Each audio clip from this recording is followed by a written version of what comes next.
Harga emas dunia terkoreksi di Selasa pagi setelah sebelumnya menyentuh level tertinggi dalam lebih dari 3 pekan.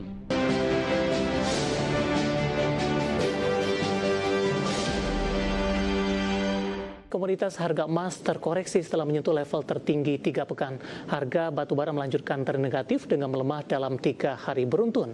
Sementara harga minyak bergerak tipis di tengah ancaman tarif 15% Presiden Amerika Serikat Donald Trump.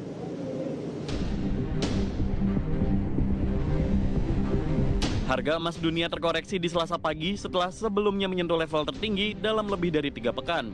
Penguatan dolar Amerika Serikat menjadi faktor utama yang menekan harga logam mulia meski ketidakpastian tarif Amerika dan ketegangan Washington-Iran masih membayangi pasar.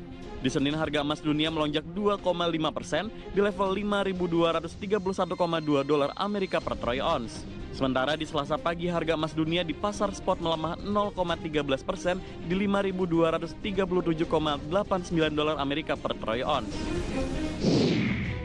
Harga batu bara masih tertekan dan melanjutkan tren negatif selama 3 hari beruntun. Merujuk Refinitiv, harga batu bara di Senin waktu setempat di 119,4 dolar Amerika per ton, turun 0,87%. Harga batu bara koreksi dibayangi sentimen negatif dari aktivitas pembelian Cina melemah setelah periode liburan sehingga likuiditas pasar spot menurun.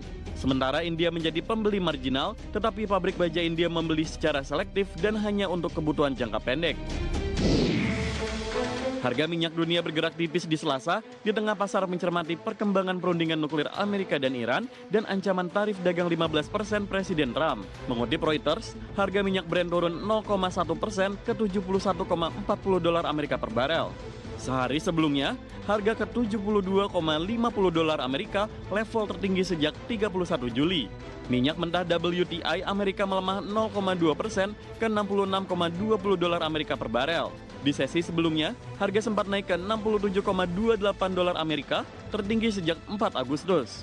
Dari berbagai sumber untuk IDX Channel.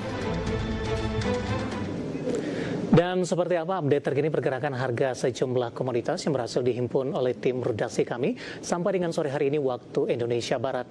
Dapat Anda saksikan grafis di layar televisi Anda pemirsa di mana minyak WTI menguat di 0,56% di level 66,68 dolar Amerika per barel.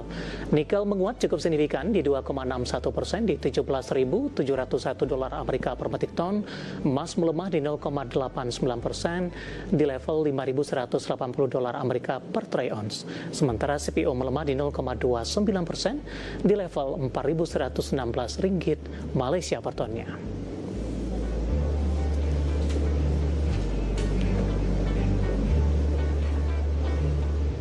Kita beralih ke informasi indikator perdagangan lainnya pemirsa di mana nilai tukar rupiah berbalik melemah ke level 16.800-an per dolar Amerika Serikat di tengah indeks dolar Amerika rebound dan bertahan di level atas maksud kami. Dikutip dari data RTI di perdagangan Selasa siang tadi, rupiah melemah di 0,23% di 16.828 per dolar Amerika, di mana sebelumnya rupiah dibuka melemah di 0,12% di level 16.805 per dolar Amerika. Sementara indeks dolar Amerika di Selasa pagi menguat di 0,09% di 97,796. Indeks dolar Amerika bangkit usai koreksi di 0,09% di 97,706 di perdagangan Senin. Pergerakan rupiah masih dipengaruhi indeks dolar Amerika yang kembali bangkit di tengah pasar mencermati putusan Mahkamah Agung Amerika yang membatalkan sebagian besar tarif darurat. Namun di saat bersamaan muncul ancaman kebijakan tarif lanjutan dari Trump yang membuat pelaku pasar kembali waspada. Ketidakpastian ini menjaga permintaan terhadap dolar Amerika meski pergerakan cenderung fluktuatif. Kita akan update seperti apa pergerakan nilai tukar rupiah terhadap sejumlah mata uang utama berikut ini. Dapat Anda saksikan grafis di layar televisi Anda pemirsa. Pergerakan nilai tukar rupiah terhadap dolar Amerika Serikat di 16.827 rupiah. Update jelang penutupan, pasca penutupan dari data RTI pelemahan terpangkas di 0,14% di 16.814 per dolar Amerika. Terhadap euro di 19.844 rupiah, pound sterling di 22.701 rupiah, kemudian terhadap yen Jepang di 108,47 rupiah.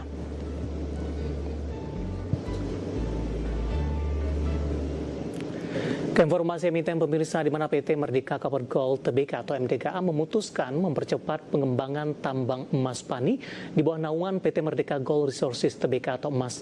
Keputusan ini diambil di tengah tren harga emas global yang terus menguat sejak tahun lalu dan diproyeksikan akan tetap positif.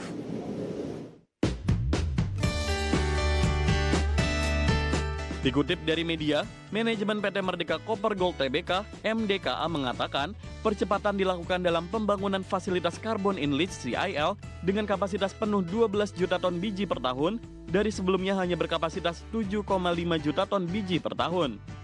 Dengan percepatan ini, fasilitas CIL di tambang emas Pani diproyeksikan sudah dapat berproduksi di 2028 atau lebih cepat 1 tahun dari rencana awal. General Manager Corporate Communication PT Merdeka Copper Gold Tbk (MDKA) Tom Malik mengatakan perseroan berpotensi meningkatkan produksi emas lebih cepat dari rencana awal sekaligus memaksimalkan momentum harga emas global yang tengah berada dalam tren penguatan. Manajemen menambahkan, untuk pembangunan fasilitas CIL berkapasitas 12 juta ton biji per tahun, kebutuhan belanja modal atau CAPEX diperkirakan mendekati 1 miliar dolar Amerika dan realisasi CAPEX tersebut direncanakan berlangsung dalam 2 tahun ke depan. Diketahui, sebelumnya pengembangan tambang emas Pani yang kini berada di bawah naungan PT Merdeka Gold Resources Tbk (EMAS) mengacu pada feasibility study yang diselesaikan di kuartal 1 2024. Dalam studi tersebut, asumsi harga emas yang digunakan berada di level 2.000 dolar Amerika per troy ounce dengan tahapan pengembangan tambang yang direncanakan bertahap. Tahap awal fasilitas heap leach yang ditargetkan mulai berproduksi di 2026. Selanjutnya, fasilitas pengolahan Carbon Enriched CIL berkapasitas 7,5 juta ton biji per tahun dijadwalkan beroperasi di 2029, lalu ditingkatkan menjadi total 12 juta ton biji per tahun di 2032. Dari berbagai sumber untuk IDX Channel. Secara teknikal di sepanjang perdagangan hari ini saham MDKA tetap bertahan di zona hijau meskipun penguatan terbatas di tengah pelemahan dalam indeks harga saham gabungan di sepanjang perdagangan hari ini. Langsung saja kita ke grafis yang pertama, pemirsa, kita akan coba lihat pergerakan intraday saham MDKA di sepanjang perdagangan hari ini. Dapat Anda saksikan grafis di layar televisi Anda dibuka di sesi pertama pada pagi tadi di zona hijau di 3.750 pada pukul 11 langsung mengalami penguatan signifikan hingga ke 3.900. Di penutupan, penguatan terbatas di 3840. Di pasca pembukaan sesi kedua hari ini, posisi MDKA menguat tipis di 3850. Saat ini posisi MDKA penguatan terbatas di 0,80% di 3.770. Secara intraday hari ini, MDKA sempat menguat di atas 2% pemirsa hingga mampu menembus di level 3.900-an. Kita akan coba lihat posisi pergerakan saham MDKA paling tidak 6 bulan terakhir.